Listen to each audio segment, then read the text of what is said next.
دا د جنورۍ هغه میاشت ده چې پکې تیر کال د وزیرستان د غرونو یو ښکلی زلمی نقیب الله محسود د کراچۍ د پولیسو بدمست د بېګناه خلکو قاتل ایس ایس پي راو انور کراچۍ شاه لطیف ټاون کې سره د نورو دریو بېګناه خلکو وجلی و.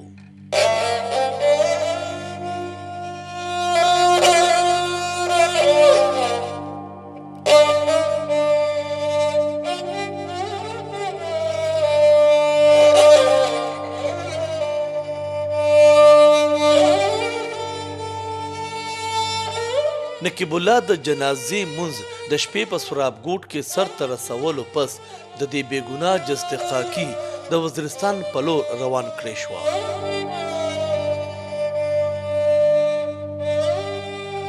بېګناه وجلې شوي نقیب الله محسود مرګ قدرت د راو انور لپاره ازغې جوړوو، ځکه خو د سحر نه خلک په سرابګوټ کې په احتجاج شول.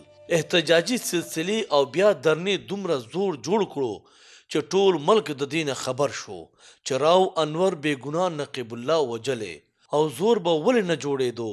نقیب الله د شهیدې وینې زور و.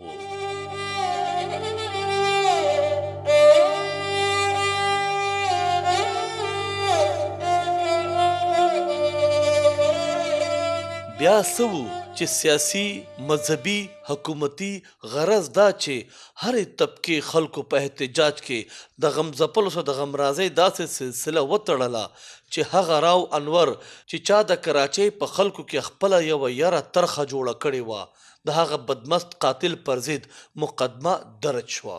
بیا څه و چې د راو انور چې کوم په سوونو خلک بېګناه وجلي د هغوی د کور خلکو هم همت وکړو او دغسې د راو انور د مخه هغه پرده پورته شوه د کومې په شا چې هغه پټ و او د ځان نه یو بهادر پولیس افسر جوړ کړی و. راو انور په کراچۍ کې پولیس مقابلو په اړه هم نوموړتیا ترلاسه کړې وه. پر دې په شا هغه اصل راو انور را بهر شو کوم چې په سوونو بېګناه ظلمو په وجنه کې ککړ و. راو انور ټول کار به د خپل ټیم په مرسته کوو.